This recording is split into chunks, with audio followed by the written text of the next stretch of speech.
The cycle of experiment and experience helps us understand how change really gets started in schools.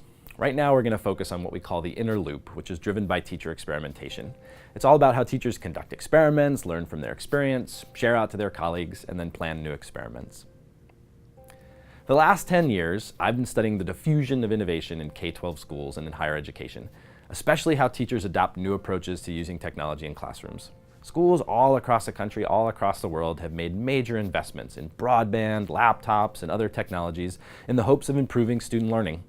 In many places, big investments in technology have led to few real changes in teaching and learning. And it's really only in a relatively few schools and districts where we see substantial, widespread change in practice. What accounts for the difference? What happens in the schools where teaching practice really changes? The first thing to recognize is that changing teaching practice is really hard. Experimenting with teaching is like trying a new high wire trick in front of a live audience without a net. Teachers can typically only practice and rehearse and learn with the students that are right in front of them, and that's scary and anxiety-provoking, and it helps explain why instructional change is slow. But in every school I've ever visited, there's always a group of teachers willing to chart out into the unknown. They're willing to stay up late planning, toss out old lesson plans, and try something new. And they can appear anywhere in a school, in the third grade, in the history department, in the science department. They can be a few close friends of the tech director. But there's always folks willing to innovate, willing to experiment. We interviewed Kate Lewis, an 8th grade English language arts teacher at Oak Middle School in Shrewsbury, Massachusetts. And we found her thoughts on this process to be especially insightful.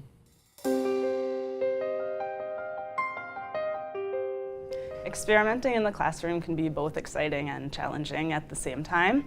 Experimenting is exciting because the students are doing something new and you're doing something new, so they pick up on your enthusiasm for a new project or a new topic.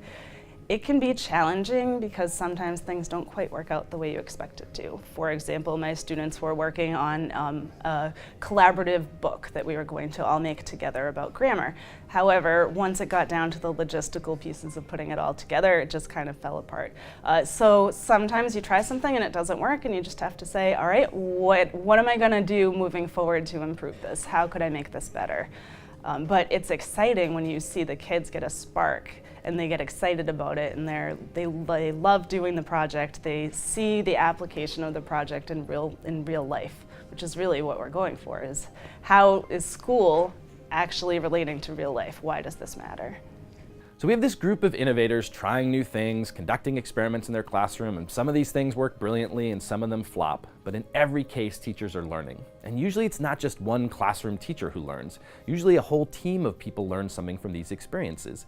Then ideally these folks share what they're learning with others in the community. Maybe it's through a professional learning community or at a department meeting.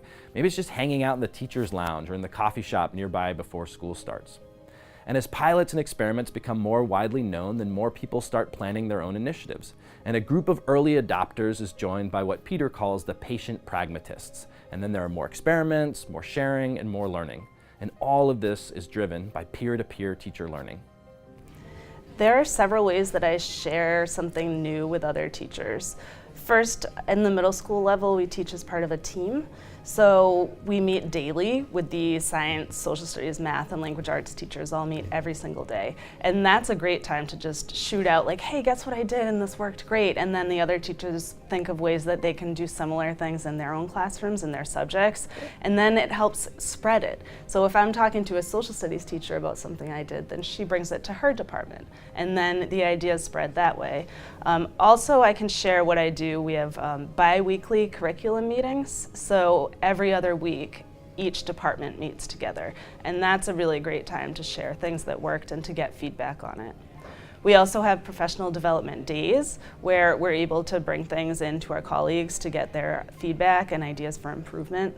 For example, this Friday, I'm in the process of developing a really big project-based learning unit with the math teacher on my team, and it focuses on starting a business, but more than that, it's what does it take to be successful in the world. And I'm gonna take it to my colleagues on Friday to do a project tuning protocol. So I'll just bring it and I will tell them, you know, here's what I'm really struggling with this. What are your ideas? What can you do? What do you see here as the strengths and weaknesses? And you kind of have to be willing to put things out there for everyone, even though they may have some critiques, but that's okay, because you need to take the critiques and learn from them. So there are at least two important consequences here.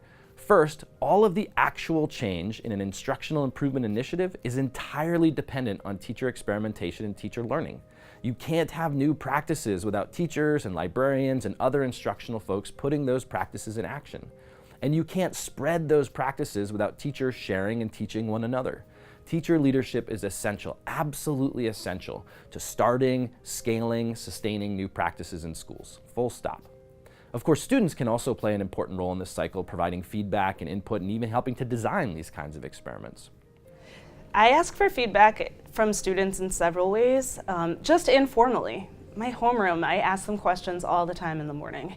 Hey, should we do this? Or what do you think about this reading? What do you think about that reading? And I get just their feedback in very informal ways. Another way to do it is, mid-project, before a project starts, mid-project, and then after the project, asking the students to fill out a survey about what they're learning really helps you figure out what you need to do. And it really gives good feedback for changes that you might want to make either along the way or moving forward in the future.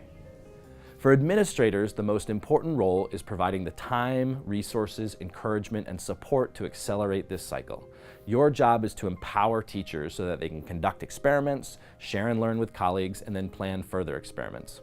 And here's the thing. Even when a new instructional improvement initiative is supposedly school-wide or district-wide, even when in theory everyone is supposed to adopt a new initiative in the same way at the same time, things still basically look like this cycle of experiment and experience. A few folks are out on the sharp end of innovation, and other folks take a more measured approach to deciding how much and how quickly to change their teaching. Change happens in a cycle of experiment, experience, planning, and more experiments.